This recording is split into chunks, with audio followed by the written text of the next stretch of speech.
nama saya Priska Krisdayanti Gule dengan NIM 42133510008 dari kelas pendidikan IPA B 2021.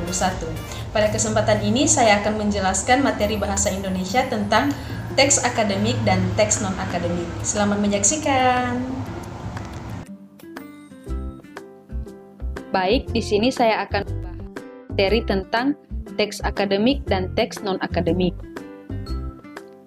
Adapun pokok bahasan yang akan dibahas pada materi ini yaitu pertama, pengertian dan ciri teks akademik, kedua, pengertian dan ciri teks non-akademik, ketiga, perbedaan teks akademik dan non-akademik, keempat, teks akademik dalam berbagai genre makro. Pembahasan pertama yaitu pengertian dan ciri teks akademik. Menurut KBBI, teks berarti wacana tertulis. Sedangkan menurut Krida Laksana menyatakan bahwa teks adalah satuan bahasa terlengkap yang bersifat abstrak, kedua, deretan kalimat, kata, dan sebagainya yang membentuk ujaran, ketiga, ujaran yang dihasilkan dalam interaksi manusia. Jadi, teks akademik merupakan teks yang diproduksi dan digunakan dalam keperluan akademik. Teks akademik atau teks ilmiah dapat berwujud dalam berbagai jenis, misalnya buku, ulasan buku, proposal penelitian, laporan penelitian, laporan praktikum, dan artikel ilmiah. Teks akademik atau yang sering juga disebut teks ilmiah adalah tulisan yang diperoleh sesuai dengan sifat keilmuannya dan didasari oleh hasil pengamatan, peninjauan, penelitian dalam bidang tertentu, disusun menurut metode tertentu dengan sistematikan penulisan, dapat dipertanggungjawabkan kebenarannya atau keilmiahannya. Adapun ciri-ciri dari teks akademik atau teks ilmiah yaitu pertama, adanya fakta objek yang diteliti, kedua, dibuktikan dengan pengamatan atau objektif, ketiga, bersifat metodis dan sistematis, keempat, formal, kelima, menggunakan bahasa yang ilmiah atau bahasa baku yang baik dan benar, keenam, pemakaian istilah khusus, ketujuh, biasanya berisi pengamatan atau penelitian.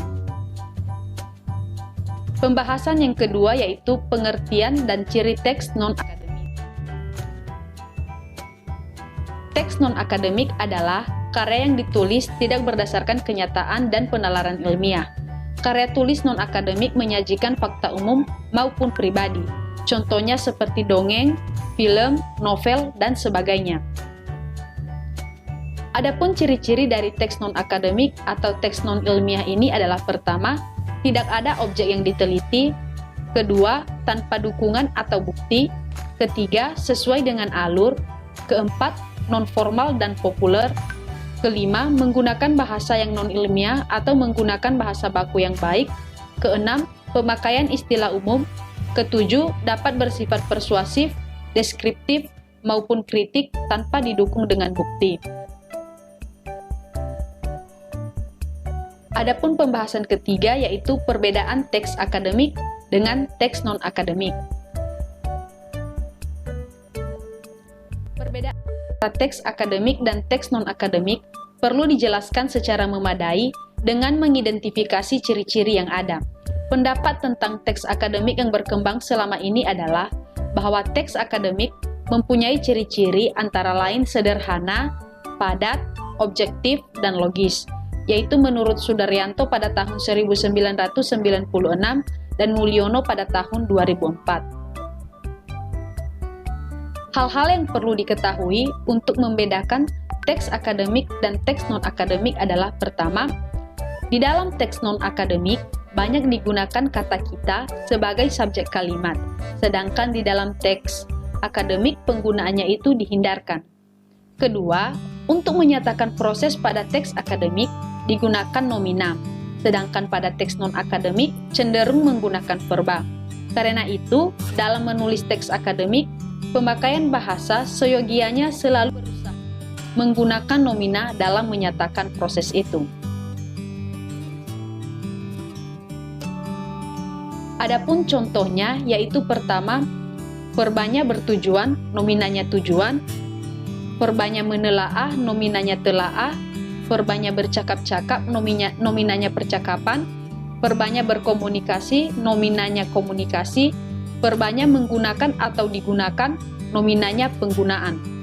Jadi nominalisasi ini digunakan dalam penulisan teks akademik untuk memadatkan informasi, di mana prinsipnya adalah mengubah kata kerja menjadi bentuk nomina atau kata benda. Ketiga, di dalam penulisan teks akademik bentuk pasif, di mana untuk menghilangkan pelaku manusia, sehingga unsur kalimat yang berperan sebagai subjek dijadikan pokok persoalan yang dibicarakan di dalam teks, dengan menganggap pelaku dianggap lebih penting dan karenanya pemilihan tema seperti ini sangat diperlukan karena teks akademik tidak membahas para pelaku, tetapi membahas pokok-pokok persoalan tertentu yang disajikan di dalamnya. Pembahasan keempat yaitu teks akademik dalam berbagai genre makro.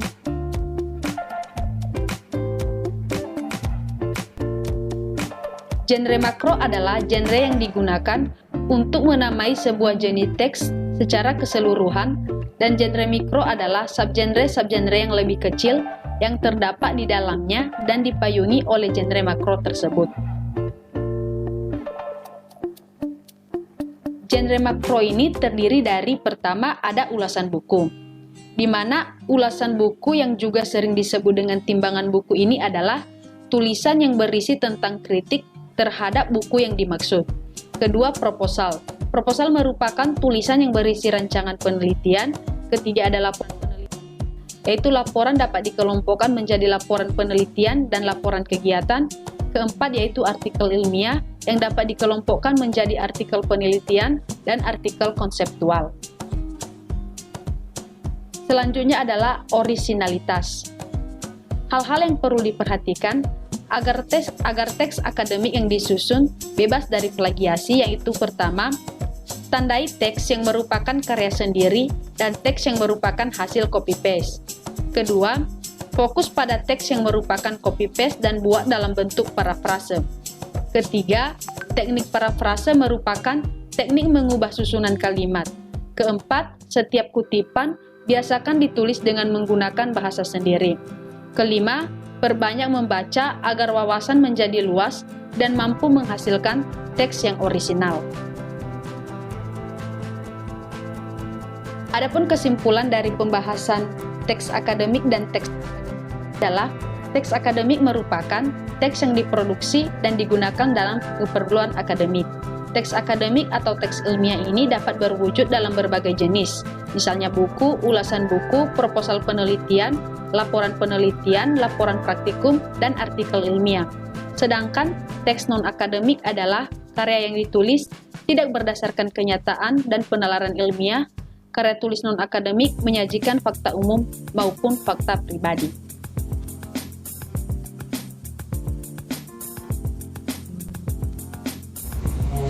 Sekian yang dapat saya sampaikan mengenai materi teks akademik dan teks non-akademik. Terima kasih.